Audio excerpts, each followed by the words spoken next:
Hey there, everybody on the live stream. We'll get started here in 2 or 3 minutes.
Man, I just figured y'all heard I was teaching, so you decided not to come to stuff.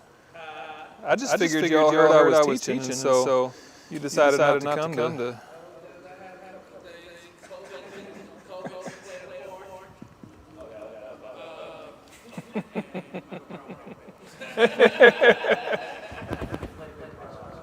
This is going up on YouTube, and it's recording live, so watch yourself, buddy.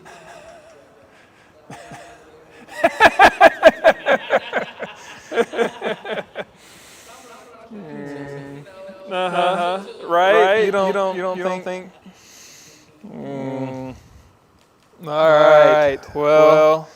We'll go ahead and get started. We got some stuff to get through today. Whoo! I'm trying to move fast. It is so hard. It is so hard. I'm a detail, get down to the nitty-gritty kind of person. It's hard. Hello, everybody. Welcome. Thanks for joining us.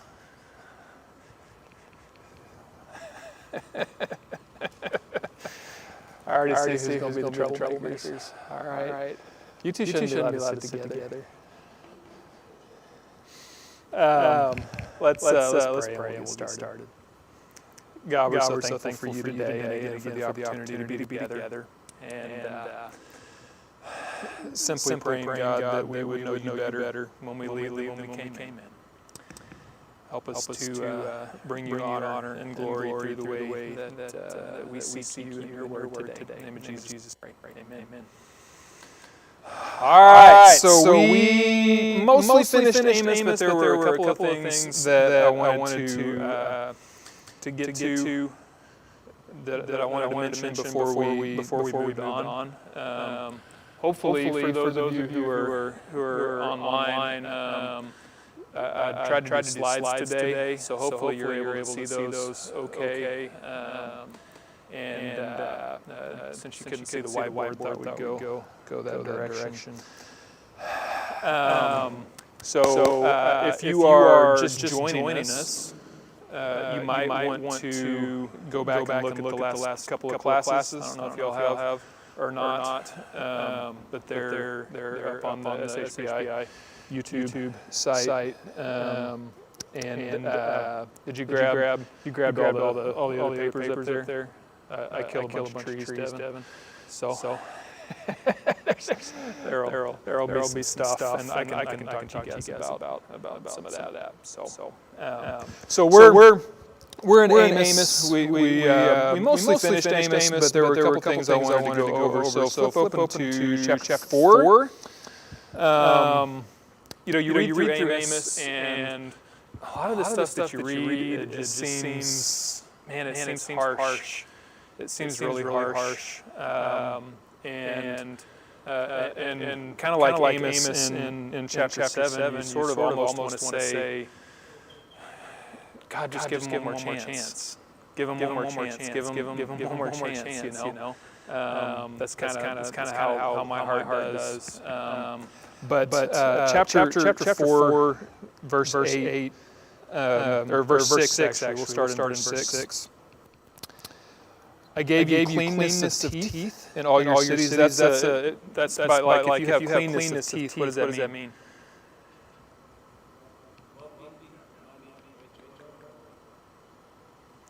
Close.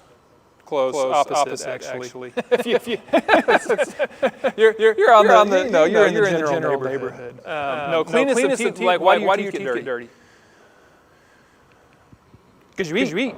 Right? So if you have cleanness of teeth, then you don't have anything to eat. So this is talking about famine. So Amos speaking on behalf of God here, he's speaking to Israel and he's saying, I gave you cleanness of teeth in all your cities, and lack of bread in all your places, yet you did not return to me, declares the Lord. I also withheld the rain from you when there were yet 3 months to the harvest. I would send rain on one city and send no rain on another city. One field would have rain, and the field on which it did not rain would wither.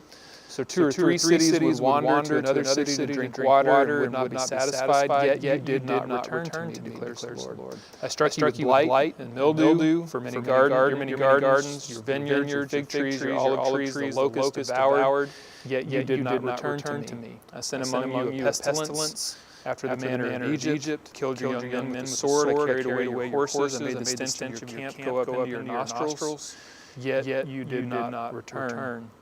I overthrew some of you as when God overthrew Sodom and Gomorrah, and you were as a brand plucked out of the burning, yet you did not return to me, declares the Lord. Therefore thus I will do to you, O Israel, because I will do this to you. Prepare to meet your God, O Israel. So I just wanted to point out that we're reading all this stuff, and you read through Amos, and you're like, wow, you're really going to do that. There's this concept here that God has warned and warned and warned and warned and warned. And the people of Israel have turned their backs on God. They've turned their backs on.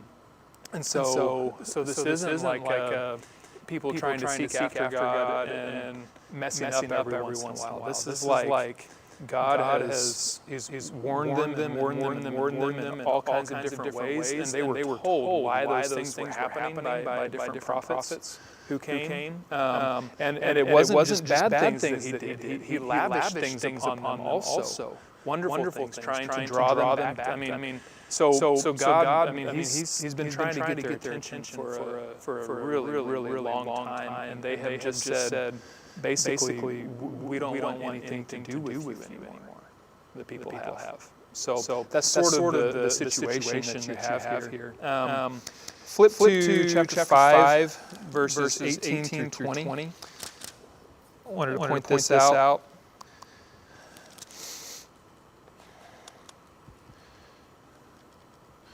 Woe to you who desire the day of the Lord. Why would you have the day of the Lord? It's darkness, it's not light, as if a man fled from a lion, and a bear met him. Went into the house and leaned his hand against the wall, and a serpent bit him. Is not the day of the Lord darkness and light and gloom with no brightness in it. So I just wanted to say about this. You're going to see the day of the Lord mentioned several times in the prophets. You see it in Isaiah, you see it in Joel, you see it in Daniel, you see it a couple of other places. And every once in a while, you'll hear people talk about this as like the very end, like the final judgment. But really, like the day of the Lord, when it's mentioned in prophets here, for the most part, it's referring to simply a particular point in time when God will bring judgment as He's said that He will. So for instance, for Israel, the day of the Lord came in 722 BC when Assyria came and wiped them out. That's when God's judgment came to pass in Israel. That was the day of the Lord. And then for Judah, which we'll get to once we get to some of the other prophets, their day of the Lord came in 586 BC when Babylon rolled in, like it's described in Daniel, when everybody was carried off, right? It's not necessarily like final judgment every time that you read Day of the Lord. We're just talking about a particular point in time when God is going to bring judgment on a particular people in a particular place in a particular time. And something that happens like in this world, right? I mean, Assyria coming in and wiping out Israel happened in this world. Just be aware of that as you see that phrase every once in a while. And also, I mean, just Amos says to them, why are you excited about the day of the Lord? You are the ones who are on the side of His judgment. Now, if you're seeking God and you're not, if you're on the right side of judgment, then it can be a joyous day for you because He might pass over you. But as Amos says, God's not going to pass over you anymore. So for them, it's a fearful thing. Maybe to highlight that just a little bit, he starts with this word woe. In verse 18, woe to you. He goes into some more woes in chapter 6. And woes are their prophets use them a lot. Jesus even spoke in they're called woe oracles. Matthew chapter 23 and his woes to the Pharisees. There's 7 of them. Woe to you, woe to you, woe to you. Well, that's a prophetic formula. It's a particular way that prophets spoke. And what's going on there? So let's just read for a second. Woe, chapter 6, verse 1. Woe to those who are at ease in Zion, and to those who feel secure on the mountain of Samaria, the notable men of the first of the nations to whom the house of Israel comes. It keeps going. Are you better than these kingdoms? Their territory greater than your territory?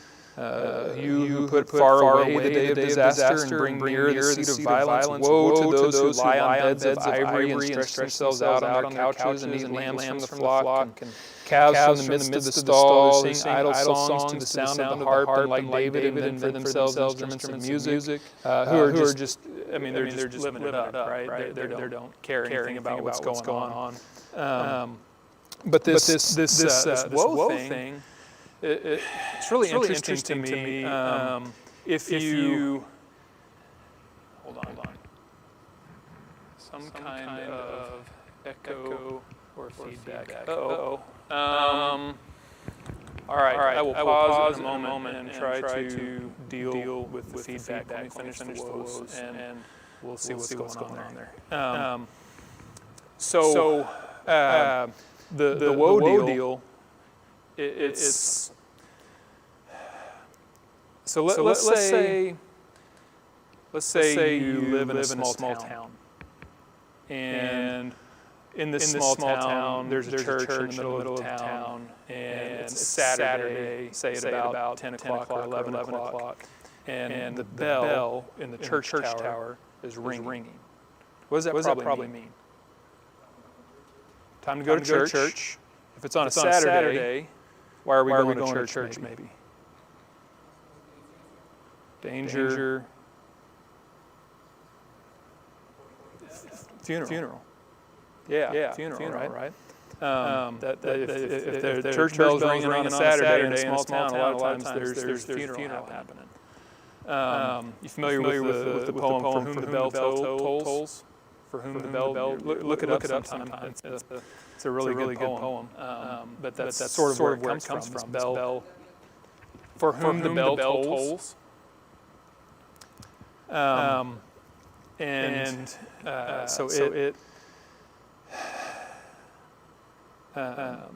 a woe. When somebody would say the word woe, what Hosea is the time. The people in the time of Amos, what they would have heard would have been like a bell tolling for a funeral. A woe. The Hebrew word sounds like oh, it sort of sounds like that. So we sort of take it in English and say woe instead of oh, but it's the sound of mourning. And people would make that particular sound. They would use that particular word when they were mourning because someone had died. So when a prophet uses the word woe, and he says woe to you, what he's saying is you are as good as dead. Let me relate to you your funeral eulogy. So this is like they're sitting there hearing their eulogy at their funeral, almost ahead of time while they're still alive. But when prophets spoken woes, it was a serious thing. Death is a coming, and people would have immediately understood it as a sound that was associated with funeral. So that's what's going on there. Let me go adjust the sound really quick on here for the online fold. Be right back.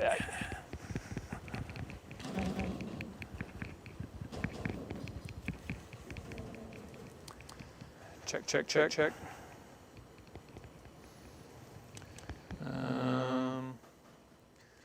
Okay, is that any better, Canva? How's that now? Can you all hear me now? There's about a second delay. So.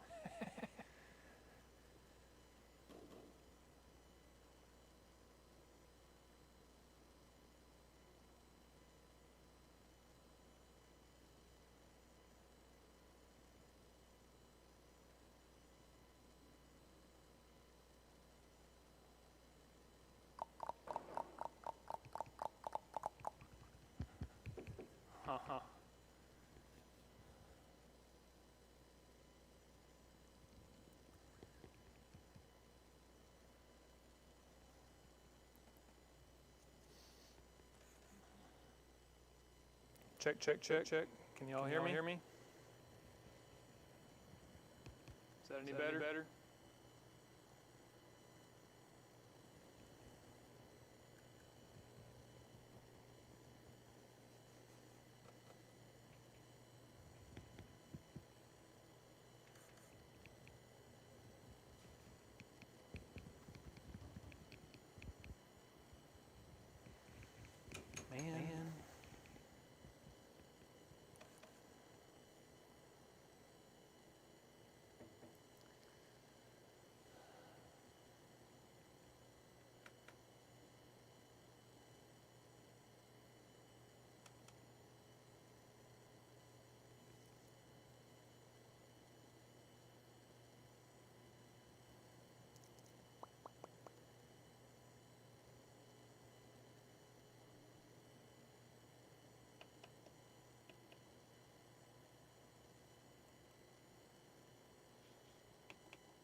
How about now? Is it any better now? Check. Check 1, 2, check 1, 2, check 1, 2. Sorry, everybody. Is that any better?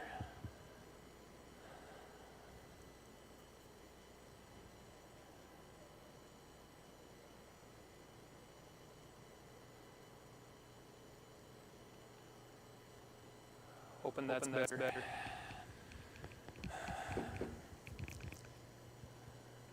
Didn't think I changed anything, but looks like maybe I had.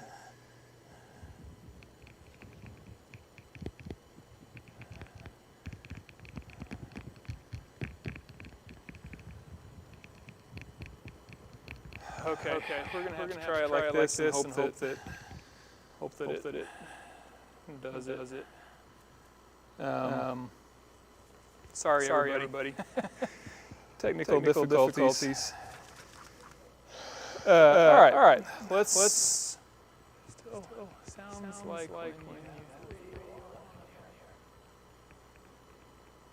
Yeah, that does make sense. Man, I'm gonna have to work on it this week. I hope you can still sort of understand me a little bit. If you can't, I'll listen to it later. If you can't understand me very well, then I will just do the class again at another time and post a recording of it so that you've got it. Let's go ahead to Hosea. Let's move on to Hosea. If you're just joining us, that was like a weird place to jump into Amos with some random stuff. But all right. So Hosea, he started prophesying about 5 years or so after Amos. If you'll notice in chapter 1, verse 1, the word of the Lord came to Hosea, the son of Beeri, in the days of Uzziah, Jotham, Ahaz, and Hezekiah, kings of Judah, in the days of Jeroboam, the son of Joash, king of Israel. It's really interesting that he only mentions Jeroboam as king of Israel because all those kings of Judah that he listed, they go after Jeroboam even. So he just lists Jeroboam, even though he actually prophesied for more kings in Israel than just Jeroboam. So it's not much later after Amos because in Amos you're reading through and Jeroboam's king and things are looking really good. Their borders were expanded. Everybody felt really secure. The economics were good. Their military might was pretty high. But then after Jeroboam dies, all of that changes. All that changes with Jeroboam's death. There's a lot more fear in Israel. Things start to go downhill very quickly for a lot of different reasons. But you can see in Hosea that there's some parts of it where things look like they're still okay. In Hosea, people are still living in their summer houses, and they've got their summer houses and their winter houses, and things are going pretty good. But then there's other times in Hosea where that's obviously not the case in Israel, and people are starting to experience maybe the harsher side of life, you could say, in Israel. So he sort of spans quite a bit of that. He prophesied, we think, about 40 years or so. We're not exactly sure, but about 755 BC to 716 BC. Like Amos, he was a prophet to the northern kingdom. He wasn't like Amos in that he lived in Judah and then went up to Israel. He was a little different from Amos in that respect, but he was a prophet to the northern kingdom. Israel, you're going to see him refer to Israel, not just Israel, but also as Samaria, also as Ephraim, and also as Jacob. So it can be a little confusing as you're reading through, because you're like, who are you talking about Ephraim? Well, he's talking about Israel. He's just using a different name. There's synonyms for Israel, but they sort of recall a little bit of different history. So there's sometimes a reason why he's using one or another. So don't get confused by him using all of those terms. He's going to jump around a whole lot. There's a lot of different sections, kind of like we said with Amos. If you sit down and you read this all the way through, and you try to read it chronologically, like this is going to happen, this is going to happen, this is going to happen, this is going to happen, you're going to be really confused. This, like Amos, is a collection of speeches that Hosea gave at different points in time. And they aren't necessarily in a chronological order. They're put together by him or by somebody compiled in a way to make a particular point. Kind of like when we tell a story, we tell things out of order sometimes simply to make a point. So whoever compiled this is going to do the same thing. You do kind of see just a little bit. You can.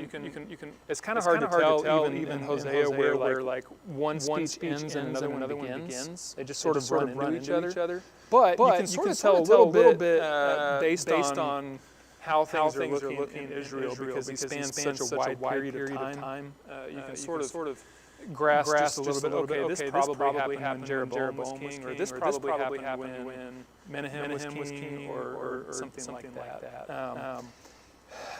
If you think of Israel as this big ship on a sea, when Amos prophesied just a little bit before Hosea, if you picture the ship and it's approaching a really rocky coast. It's not there yet, but it's approaching a really rocky coast.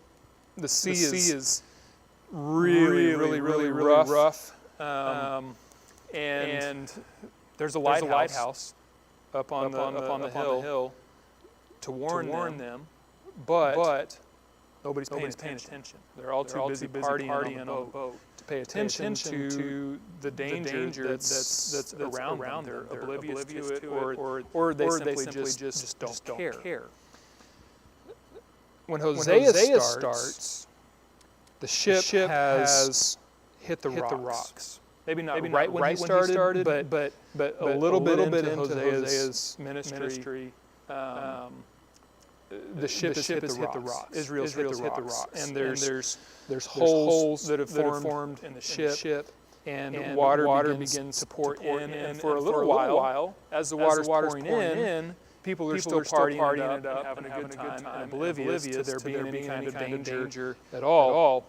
But then when it seeps up just a little bit more, and the boat sinks down a little bit further, they start to realize, oh no, we're in some serious trouble here. But by that time, it's way too late, and the ship sunk. That's sort of a, for me at least, helps me understand what's happening with Israel as Hosea goes. Everybody's oblivious to it until they're not, and by the time they're not, it's too late, and the boat's going to sink. Just picture the Titanic kind of going through all the iceberg. So if you have any extra time, any free time, I know that's never the case. But if you have extra free time, it will help you as we read Hosea and others. I know we mentioned a couple of things in 1 Kings and 2 Kings to read, but if you just start at 1 chapter 12 and read through the end of 2 Kings, there's going to be a lot of references that you pick up in Hosea and others that you wouldn't have picked up otherwise because it's fresh in your mind. So 1 Kings 12 through the end of 2 Kings, just if you have some extra time, but Hosea, he's going to reference a whole lot of history, and things that we see in 1 and 2 Kings.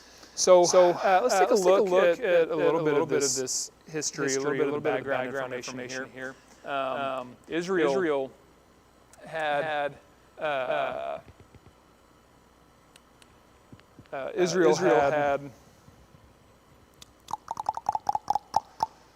lot of kings, a whole lot of kings. And Jeroboam II, who was king when Hosea started, he actually had a pretty long reign. And it was synonymous with big-time military leaders, borders being secured and expanded. Things were looking really good. Everybody felt safe. But Jeroboam dies, and then Zechariah becomes king, and he's king for a whole 6 months before he's assassinated. 6 months he was king. He was assassinated by Shalom. He was king for about a month before he was assassinated by Menahem. So there's things are rocky in Israel. When your throne isn't secure, your country's not very secure. So Menahem, he was actually king for 7 years, and his son Pekahiah took over after Menahem died. He was the first one not assassinated in a couple of reigns.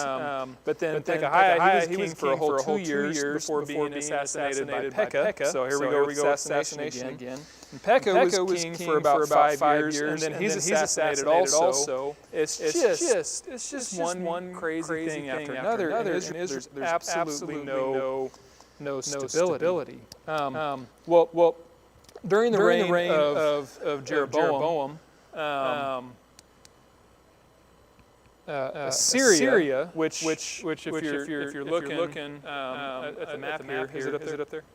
It is. Looky there. If you're looking at the map, Assyria's way up at the top. They're not bordering Israel. Well, when Amos started, Assyria wasn't all that scary of a place, but sometime during Hosea's prophesying, Assyria became a very scary place. They got a ruler, Tiglath-Pileser III. I'll spell that for you sometime. But Tiglath-Pileser III, he was a mighty, fearsome king. He was a very scary dude.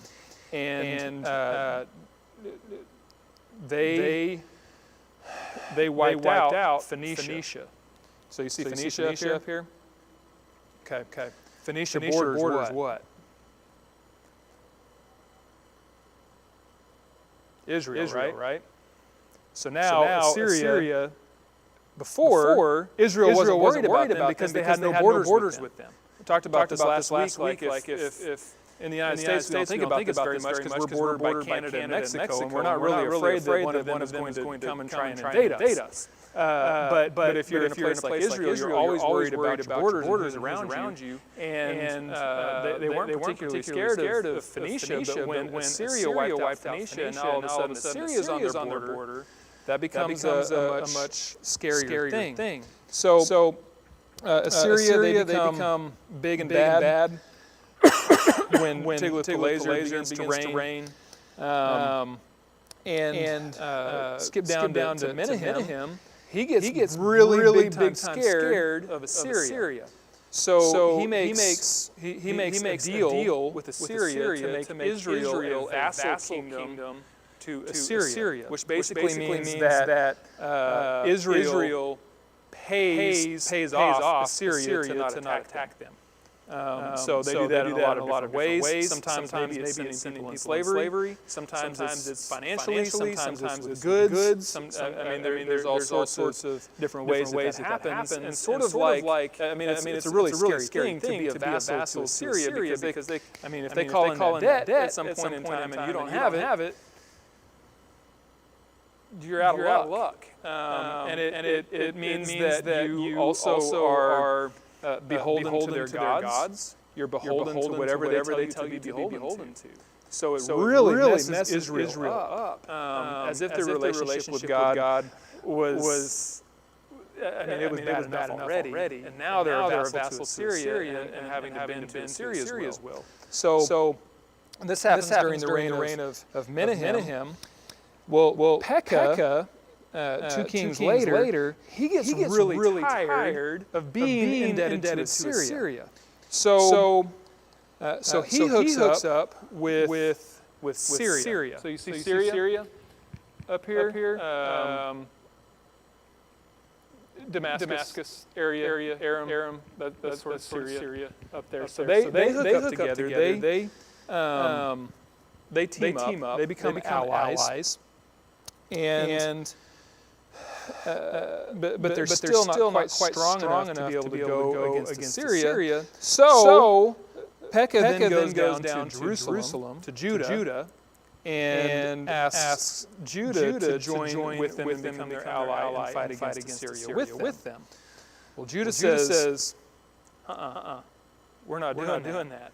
We're not doing that. We don't want any part of that. We're not going to make Syria mad. We're scared of Syria. So Pekah and Syria, Israel and Syria, they get mad at Judah, and so they ally together against Judah, and there's this war between Israel and Judah now at this point during the reign of Pekah. Everybody follow? All right. So this becomes known as the Syro-Phoenician War. The Syro-Phoenician War. Syro-Phoenician. Syro-Ephraimitic. Syro-Ephraimitic is in Israel. That's what I meant. Sorry. Syro-Ephraimitic. So they join together. They go against Judah. Well, Judah says, we're not strong enough to fight you two by ourselves, so we need somebody's help. So they then go and run to, guess who? Big bad Assyria. And they make themselves a vassal to Assyria, and Judah becomes indebted to Assyria.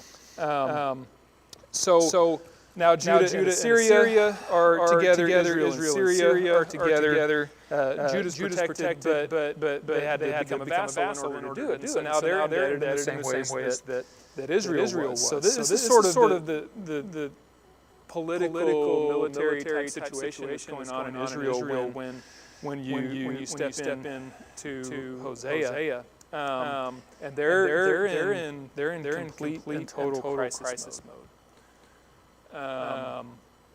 They're just they are complete crisis mode by the time Hosea is done. Assyria's wiped them out basically.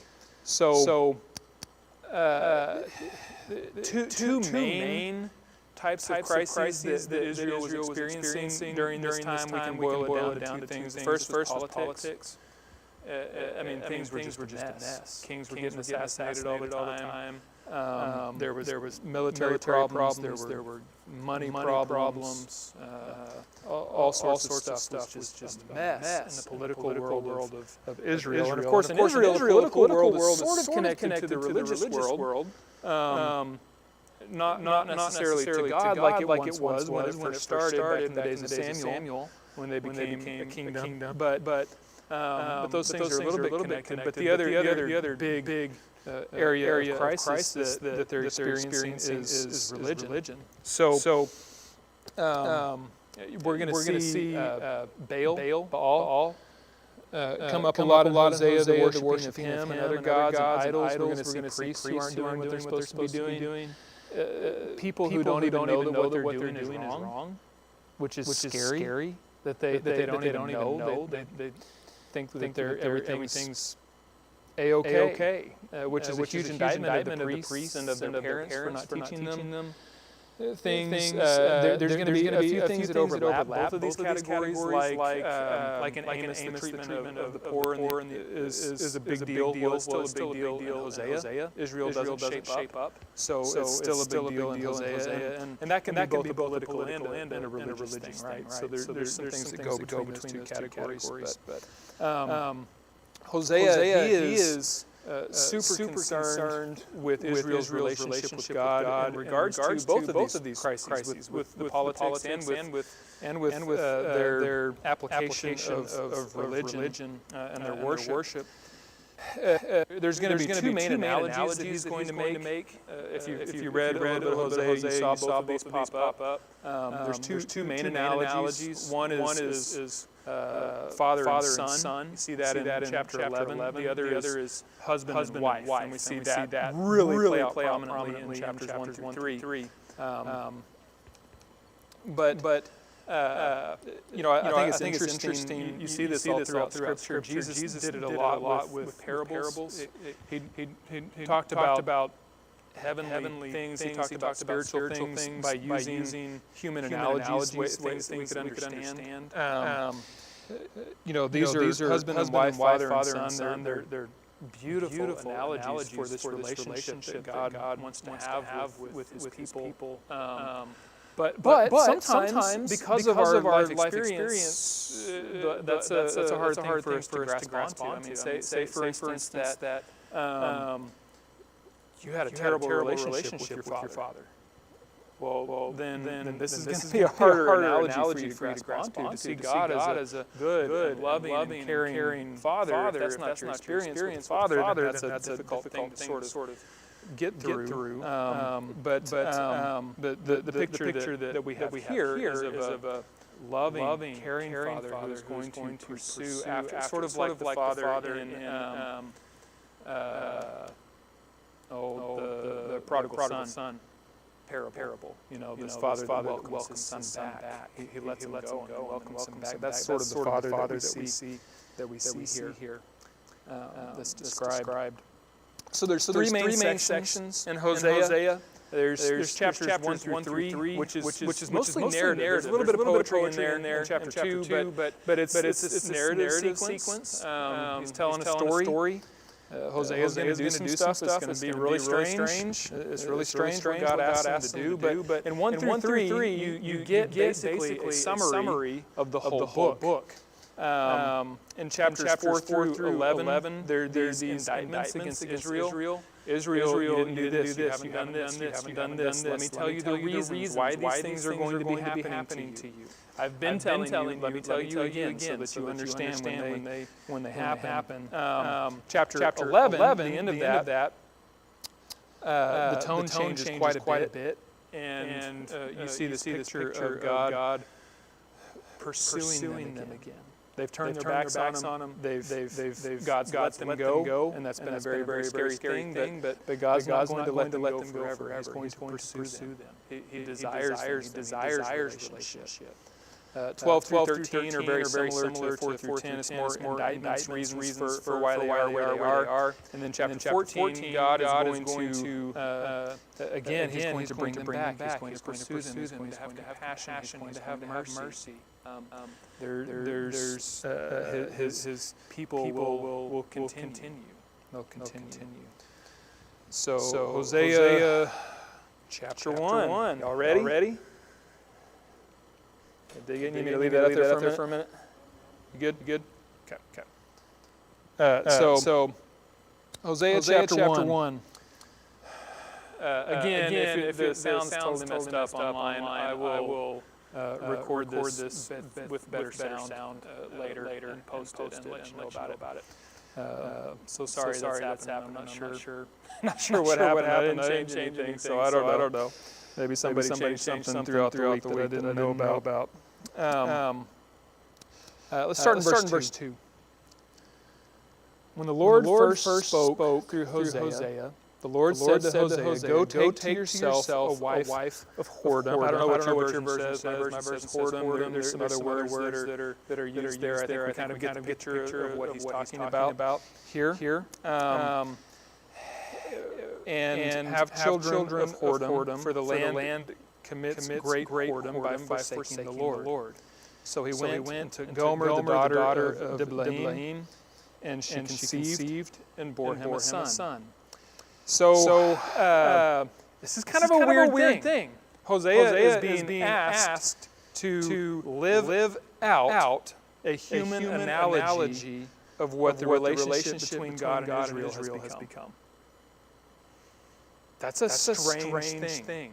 You see some similar kind of stuff with Ezekiel, where a prophet is asked to physically do something to make a statement, physically do something to make a point. And that's what's happening here with Hosea. He's being asked to live this out. What's going on in this relationship between God and Israel. So the idea here is that Israel has basically prostituted itself against God. It's run after all of these other lovers. And God is not okay with that, but he's going to pursue them again at some point. So we don't really know what Gomer's situation was before Hosea married her. It sounds like she was probably already going down that path, already down that path quite a ways. We don't really know for sure, but that's depending on which version you read, it might sound a little bit different. But the assumption probably is that she was already there. She'd already gone to a place of prostitution or whoredom or whatever the word that your version uses.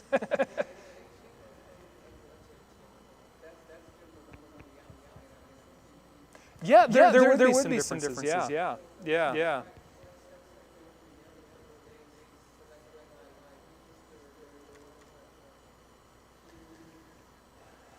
We'll get to that actually. We're going to talk about Baal worship a little bit. Let me answer that just a little bit. Because there were prostitutes, and then there were like cultish prostitutes that was part of worship. And we don't know what Gomer was. We don't know if there was a specific, if she was a part of something specific or what. Yeah. Good question. Yeah. Let's see. Verse 4. The Lord said to him, call his name, their son that they're going to have. Call his name Jezreel for just a little while. I will punish the house of Jehu for the blood of Jezreel, and I will put an end to the kingdom of the house of Israel. And on that day, I will break the bow of Israel in the valley of Jezreel. Y'all know anything about Jezreel? About the valley of Jezreel? Does it ring any bells? Let me. Okay. Yeah. There's some stuff with Elijah that happened there. Yeah. Here. Let me ring a bell. Not the woe bell, not the funeral bell, but just reminder bell. So there was a huge massacre of Baal worshippers in the valley of Jezreel. Huge massacre of Baal worshippers.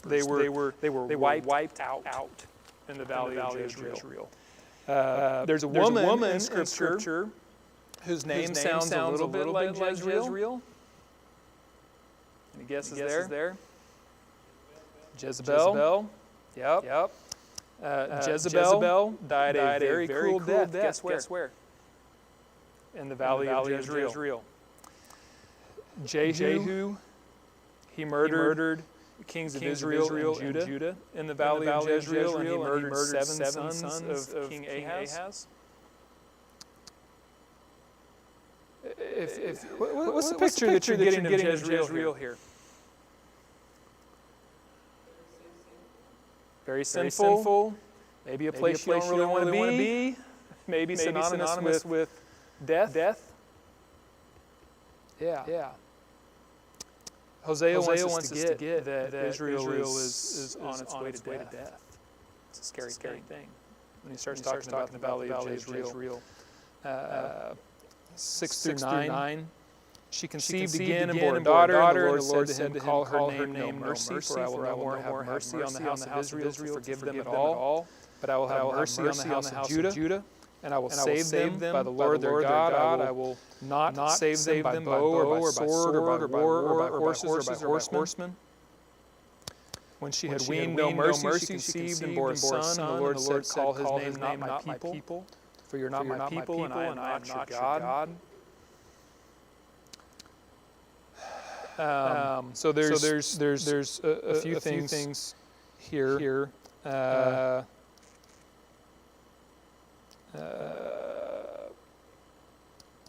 Kings of Israel are going to be no more. They're going by the wayside. The house of Jehu, which is Jeroboam and Zechariah, the last two kings of the house of Jehu, that's going to end. Jehu's house is going to be punished. No mercy. No more mercy. It might say compassion, it might say pity. There's several different words that it's translated as, but regardless, it's not a very good place to be. I mean, the only reason Israel has managed to continue to exist up to this point is because God has continued to have mercy.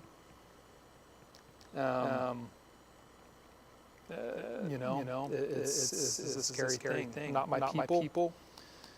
It's sort of a reversal of the beginning of the Ten Commandments. God brings all the Israelites out of Egypt. In the very beginning, he says, I am the Lord your God. And then he gives the commandments, right?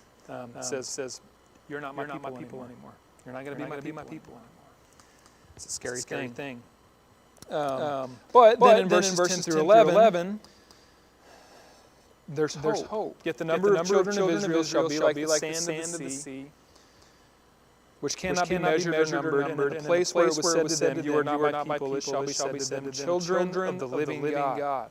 And the children of Judah and the children of Israel shall be gathered together, and they'll appoint for themselves one head, and they shall go up from the land. For great shall be the day of Jezreel. So you're going to see Jezreel used again in a positive. It's used in a positive sense here, which is kind of weird, right? Because first it was negative. Valley of Jezreel is death, and now it's positive. So the word Jezreel actually means the God who sows, or God will sow. So like you're sowing a field, you're throwing out seed. So that's the image that we're meant to get here when he says Jezreel. Here is that God is going to bring life from this barren people and this barren land. God's covenant people are going to continue. It's going to look a little bit different. Hosea does this a couple of times. There's lots and lots of doom and gloom, but in the end, there's hope, and God's going to redeem, and He's going to continue to love, and He's not going to forget them forever. Chapter 2. Say to your brothers, you are my people, and to your sisters, you have received mercy. Plead with your mother, plead, for she is not my wife. And I am not her husband. That she put away her whoring from her face, and her adultery from her breasts, lest I strip her naked. Make her as in the day she was born, and make her like a wilderness. Make her like a parched land, and kill her with thirst. Upon her children also I will have no mercy. Because their children of whoredom, for their mother has played the whore. She who conceived them has acted shamefully, for she said, I will go after my lovers, who gave me bread and water, my wool, and my flax, my oil, and my drink. Therefore I will hedge up her way with thorns, and I will build a wall against her, so that she cannot find her paths. She shall pursue her lovers, but not overtake them. She shall seek them, but she shall not find them. Then she shall say, I will go and return to my first husband, for it was better for me then than now. She did not know that it was I who gave her the grain, the wine, and the oil, who lavished on her silver and gold, which they used for Baal. So, few things here. The kingdom's going to be taken away. Again, God's not going to have mercy. It's going to leave you in the hands of men. It says I'm going to leave you. And it's a scary thing when God leaves. We'll come back to that a little bit later. Here, the analogy, the mother, plead with your mother, plead, for she is not my wife. The mother is Israel. So this is like the husband-wife scenario or analogy between God and Israel. Verse 6, she's going to pursue her lovers but not overtake them. What lovers is Israel pursuing? Idols, Baal, wealth, security and things other than God. I mean, we can make a list, right? Basically anything that's placed before God. What's the first commandment? I am the Lord your God. You shall have no other gods before me. Yeah. So they're placing a lot of things before him. And then he says, you're going to seek other lovers, but not find them, and then return to your first husband. So let's just say, for instance, that you're pursuing an idol of wood. An idol made out of wood, and that's what you're worshiping, and that's what you're pursuing, and that's where all your gifts and all your things are going to. Is that going to do anything for you? It's not, right? You do these things, and you do these things, and you do these things, and then at some point you realize it's a statue. It's a statue. I don't know. I had a religion class at the University of Houston, and for that class, I had to go and visit a Hindu temple. And man, I'll tell you what. So you go in, you take your shoes off when you go in, and around the room they have all these different statues. And in the middle of the room, there's priests and people have brought food, sacrifice, and they're literally burning some of it in the middle of the room. They're burning incense. I can't stand the smell of incense today because of walking in there and seeing all this. And there are literally people lying prostrate on the floor, faces on the floor, bodies spread out in front of the statues in the room. Every night they would take all of the statues down, and they would bathe them and put them to bed, and then put them back up. I mean, this is kind of a little bit what we're talking. It's a statue. And you're giving everything to a statue, and at some point you realize, you know what? It's just a statue. And God says at that point, you're going to return to me. You're going to return to me at that point.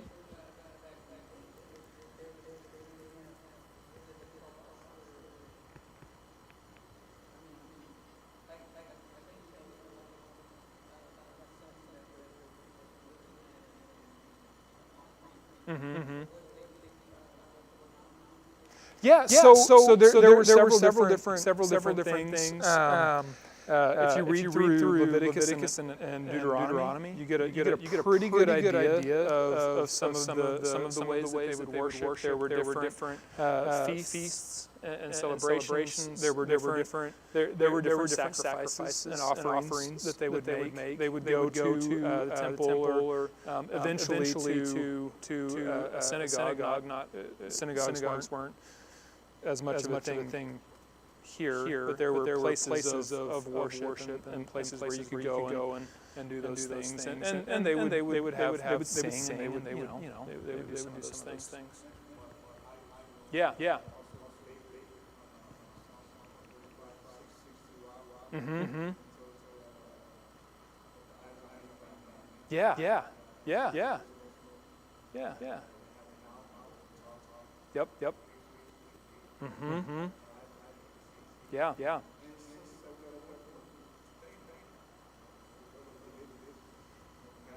Very much so. Yes. Mm-hmm.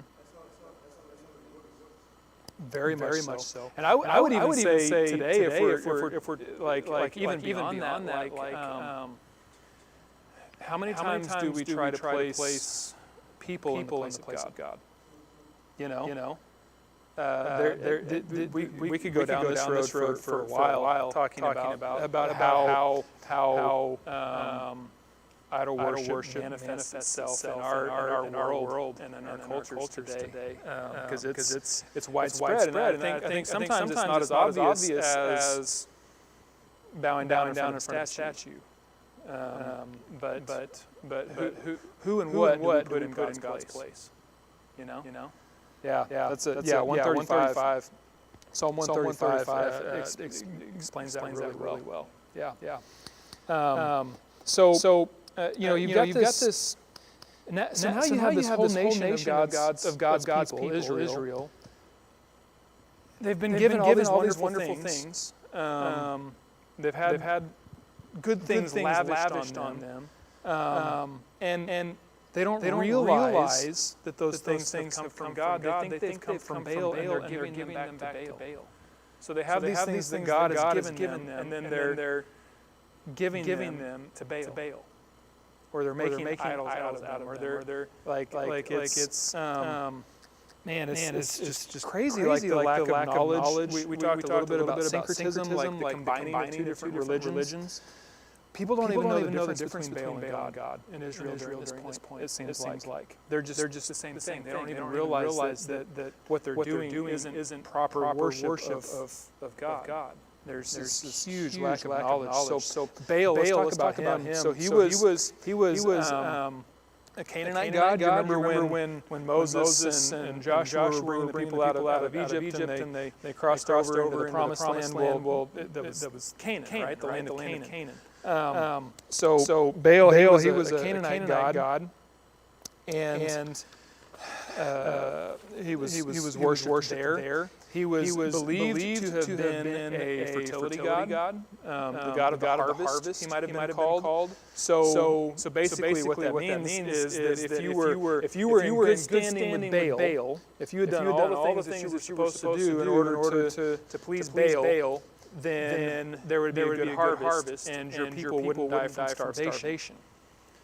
But if you weren't good with Baal, then the rains wouldn't come at the right time, the sun wouldn't come at the right time, the crops would die, there'd be a locust plague, come and kill the crop. I mean, something would happen to the harvest, and it would be really hard for people. So all the people who believed in Baal, they wanted to be good with Baal.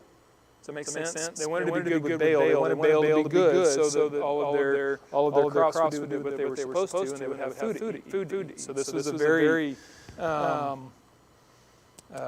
if we're good, then things are going to be good with us. But if we treat Baal poorly, then things aren't going to be good. So the belief was that when the harvest ended, for a particular year, Baal would then descend under the earth, and he'd hang out in the underworld for a little while. And if in the underworld he met a lover, then he would rise back up, and he would be Lord of the harvest, and things would be great. But if he didn't meet his lover down in the underworld, and they didn't get together, then all the harvest would be terrible. So in order for Baal to meet his lover in the other world, people believed they had to do two things. One was offer sacrifices to him. So like people would offer sacrifices to God, they would offer sacrifices to Baal, food and crops and money and I mean just all sorts of things, right? There was some worship of some other gods where the god got just completely crazy, like Molech, which we'll talk about with somebody else. People were doing like offering their firstborn son as a sacrifice to Molech. So it can get kind of crazy. But so the first thing they would do is offer sacrifices to Baal. But then also, you see high places mentioned a lot. So people would go to these high places to worship Baal. They'd offer their sacrifices, but then also at the high places there would be Baal cult prostitutes, which is what we were talking about earlier.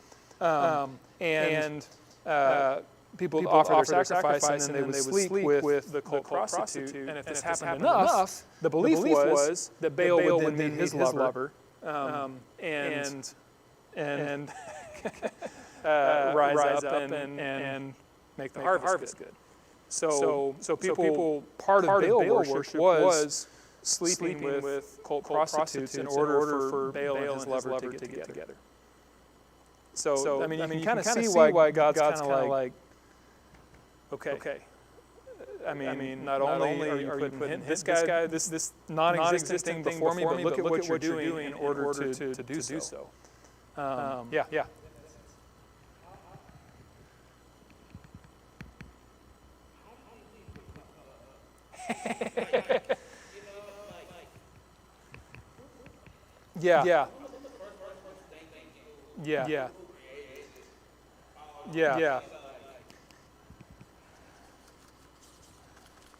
We're definitely going to have to finish Hosea next week, so I'll give you an idea here. I'll answer that. So his question, if you didn't hear, was how did people come up with this? There's a fantastic video. It's like an hour and a half long.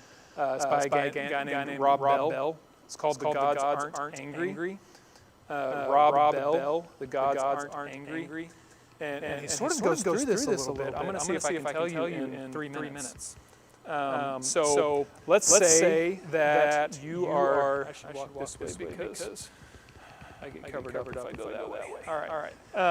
So let's say that you're a cave woman, right? And you don't really have a religious background. Like this hasn't been a thing at all. And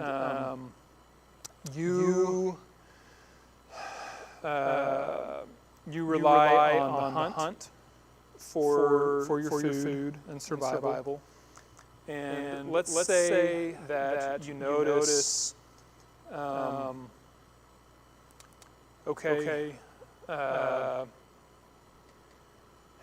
if I did this particular thing before I went out and hunted, then my hunt goes really well. The food's easy to find. I don't have to go very far. But the next time that I went out, I didn't do that thing. And I mean, I was searching for days and days. I was away from my family forever, and then all of a sudden, and I couldn't find any food. And let's say that happens again, and it happens again, and you notice a pattern, right? Well, then all of a sudden, you're sort of in this. We would call it superstitious, probably. Sort of mindset where if I do this, then it's going to go good. If I don't, you remember the is it Bud Light commercials that they did a little while ago for the Super Bowl where everybody turns their cans and faces like superstitious silly things, right? But you notice okay, things are going pretty good. Or if I do this, then the crops are going to grow really good. But the next season when I didn't do that same thing, they don't grow really good. And you sort of start to develop this idea, and then you start to wonder. You see this great ball of light in the sky during the day, and then you see another ball of light in the sky during the night, and it's on like a schedule, and it's beyond anything that you can imagine. And you are completely and totally reliant on that ball of light coming at exactly the right time in order for your crops to grow well. And then you also notice that your wife every 28 days or so, every 28 times that this ball of light crosses in the sky, there's something that happens with their bodies, and that if you make love during a particular period during when that ball of light crosses through the sky within those 28 days, then there's life that comes from it. And so now all of a sudden you're thinking that there's something supernatural going on with this ball of light in the sky, and you're worshiping this ball of light. And then if you do this one thing, then so all of a sudden you think there's this being out there that's that you're trying to appease and trying to you want to be good with this being, with this thing that you don't really quite understand. And so then you offer a little bit, and then you offer a little bit more, and then you offer a little bit more because you want it to be good, right? But it's sort of a trap. Because let's say Let's say you offer the stuff that you think you're supposed to offer to this being, and we could go through all kinds of different gods and ways that this developed. I'm doing the short version here, but let's say you offer just you offer exactly the same thing that you did last year when things went well, and then your crop fails. What do you think that being is trying to tell you? Offer more. You didn't give me enough. I'm not good with what you gave me this time, so you offer more, right? But then let's say you offer the same amount and things are just amazing. You have the best crop ever. What do you think you should do then? Give more, because you got to be incredibly thankful, and you don't want to offend them for having given you so much. So it requires more. And it requires more, and it requires more, and it requires more, and then all of a sudden you end up in a place with a god named Molech that you're offering your firstborn son because it requires more and more. You can't ever get enough. There's some people who think that when God asked Abraham to go up on the mountain and sacrifice Isaac, there's some scholars who think that what was going on there in that moment was that Abraham came out of that sort of mindset with all these different gods, the place that he came from, and child sacrifice was a thing where Abraham came from. So there's some people who think that God asked him to do that. Here's Abraham being incredibly faithful, and this would have been kind of a normal thing for him based on where he come from. And then in the middle of that experience, God provides the sacrifice. And that the reason he took Abraham through that was for him to very, very strongly say, this is not the kind of God that I am.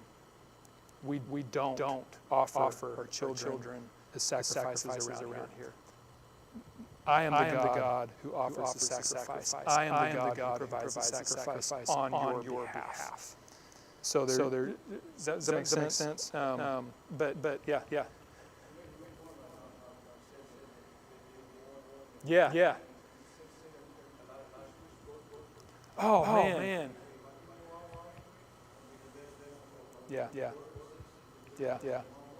It is. Yeah. Oh man. And how many times like if that's what you've been taught, I mean that's taught over and over again. If that's what you've been taught, and you do all those things. I mean, there's a couple things that happen. One, well, forget that. You lied to me. I don't know about this God guy because things are still bad. And I've given everything that I possibly can, and I've been the best person I could ever possibly be. And yet things are worse than they were when I started. So, or you come to a place where you're just beating yourself up all the time because, man, I'm just not good enough. And this is where you get people who like whip them do crazy stuff because they things are still bad even though they've tried so hard and they just think that they're terrible, awful people and they live these guilt-ridden lives. That's a terrible place to be. Yeah. Mm-hmm. Yeah. Yes. Mm-hmm. Right. Yeah. I think so. Yeah. Mm-hmm. Probably so. Yeah.